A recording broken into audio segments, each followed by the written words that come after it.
Assalomu alaykum. Birinchi darsimizga xush kelibsiz. Bugun siz bilan 3D Max programmasini o'rganishni boshlaymiz, xudo xolasa. Buning uchun avvalo birinchi bo'lib yoningizga bloknot bilan ruchka olinglar, chunki yozib oladigan narsalar bo'ladi. Esingizda qolish uchun shu bloknotga yozib borganinglar yaxshi. Hop, birinchi bo'lib 3D Max programmasini ochganimizda bizga welcome screen oknosi ochiladi, ya'ni mana bu okno welcome screen oknosi. Bu bizga muhim emas, shuning uchun har gal bu programmani ochganimizda chiqib kelmasligi uchun mana bu yerdan galchkani olib tashlaymiz. Mana galchkani olib tashlaymiz, X bosib yuboramiz. Keyingi o'tadigan narsamiz bugungi viewportlar haqida, ya'ni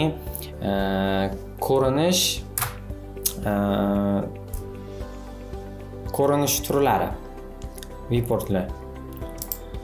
Hop, bu yerda har xil ko'rinish turlari bor, ya'ni perspektiva, front, top, left. Bundan tashqari yana back, bottom, right ortografik ko'rinishlar bor. Bu bizga nima yordam beradi? Bizga obyektimizni perspektiva ko'rinishida to'g'ridan, tepadan, chapdan ko'rinishida yordam beradi. Hop, sizlarga o'taman. Ya'ni perspektiva bu oddiy perspektiva ko'rinishi, front bu to'g'ridan ko'rinishi, top tepadan ko'rinishi, left chapdan ko'rinishi yozib olsizlar. Ana endi bu viewportlarga qanaqa qilib garaj klavishi orqali o'tishni o'rgataman. Hop, buning uchun perspektiva bu P, ya'ni P, angliyski P, inglizcha P. Perspektivaga o'tadi. Hop, frontga o'tmoqchi bo'lsam F knopkasini bosadigan bo'lsam frontga o'tadi, mana o'tdi. Любой viewportda shunaqa ishlatsam bo'ladi. Misol uchun botga mishkani olib turib F bosadigan bo'lsam, bu F ga o'tadi. Bu ham F bosadigan bo'lsam, bu ham frontga o'tadi, mana. Farqi yo'q. Hop, keyingi o'tadigan narsamiz top ko'rinishi, ya'ni tepadan. Bu T.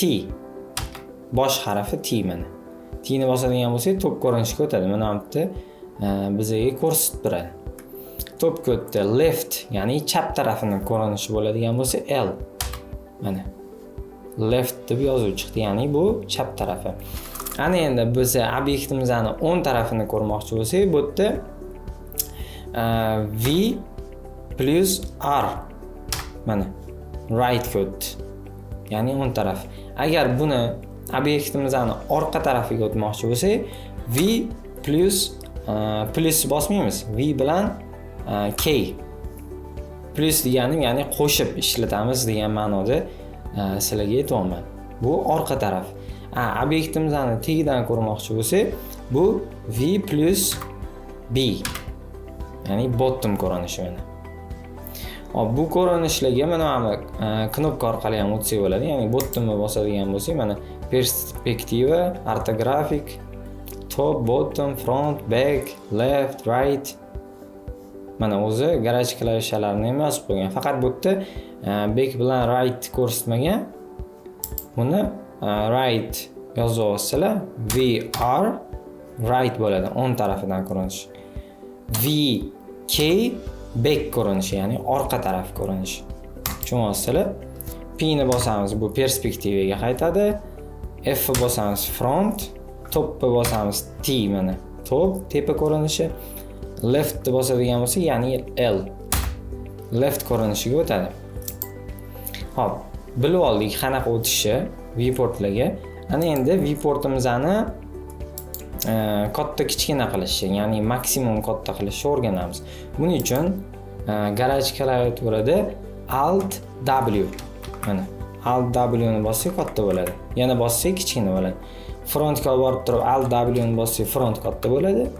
Yana bosadigan bo'lsak общий viewportga qaytadi. Ya'ni to'rttali viewportga. Topga borib turib Alt W ni bosaman, yana kattalashadi, yana kichkinalashadi, mana Alt W. Buni bu yerdan mana knopkasi ham bor, o'zi maximize view toggle deb qo'yibdi. Mana. Katta kichkina bo'ladi. Frontga borib bosib turib buni bosadigan bo'lsam, front katta bo'ladi. Buni ham bilib oling, Alt W. Ana endi viewportimizni surmoqchi bo'lsak, prosta mishkani dumaloq kolesoga bor-ku, o'shani bosib turib, chapga, o'ngga suradigan bo'lsak, mana qo'l rasmiga aylandi. Shunda mana viewportni sursak bo'ladi. Mana viewportni sursak bo'ladi mana. Mishkani dumaloq kolesogini bosib. Bemalol mana o'ynatsak bo'ladi. Bosib qo'yib, bosib surib. Yoki buni mana bitta qo'l rasmi bor, bitta bosib qo'yadigan bo'lsak, mana uje mishkani chap knopkasi bilan ham o'ynatsak bo'ladi buni. Agar buni bosib qo'yadigan bo'lsak. Bu knopkalarni ishlatish ozgina ishimizni sekinlashtiradi. Shuning uchun bu shart emas. Qo'ldan chiqib ketish uchun mishkani o'ng tarafini bosadigan bo'lsak, mana uje strelka ko'rinishiga keldi. Endi mishkani shu kolesoga bilan bemalol xohlagan vaqtimizda o'ynasak bo'ladi. Bularni sentrga olib kelib qo'yish uchun, общий hammasini bittada sentrga olib kelish uchun mana bu yerda zoom extends all selected deb qo'yibdi. Bitta bosadigan bo'lsak, hammasini markazga olib kelib berdi.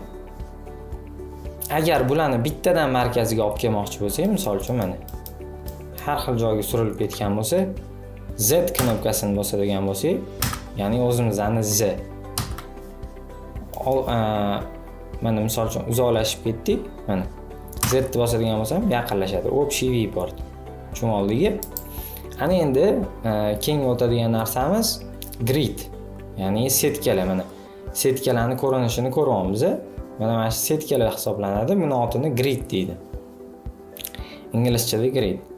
Inglizcha nomi bilan yodlab olganinglar yaxshi, chunki programma inglizcha. Juda ham qulay bo'ladi. Keyinchalik ishlayotganingizda ham grid deb o'tib ketadigan bo'lsam, shu setka deb tushunib olasizlar o'zingizlar. Gridni o'chirib yoqish garaj klaviaturada G bor-ku, G. G bor. Bosib o'chirsak bo'ladi. Bu yerdan ham mana frontga olib borib turing. Topga olib bordim. Bu yerdan ham mana o'chirib yoqsam bo'ladi. Buni garaj klaviaturalarni bildik. Ana endi shu yerdan maximize viewport emasdi, prosta viewportni sal kattalashtirmoqchi bo'lsak, mana bu plus bo'lib to'rtga bo'lingan bo'lsa, mana bunga olib borib o'rtasiga olib boradigan bo'lsak, mana har tarafga strelka chiqadi. Mishkani chap tarafini bosib turib, mana surib qo'ysak bo'ladi. Har xil qilib razmerda mana o'zimiz xohlagancha. Masalan, mana yoki mamatidan bundoq surib qo'ysak bo'ladi. Farqi yo'q. Ana endi buni reset qilib, ya'ni standart holatiga qaytarmoqchi bo'lsak, buni mana o'rtasiga olib boramiz-da, mishkani o'ng tarafini bosamiz, reset layout chiqadi. Bitta bosadigan bo'lsak, mana standart holatiga qaytdi.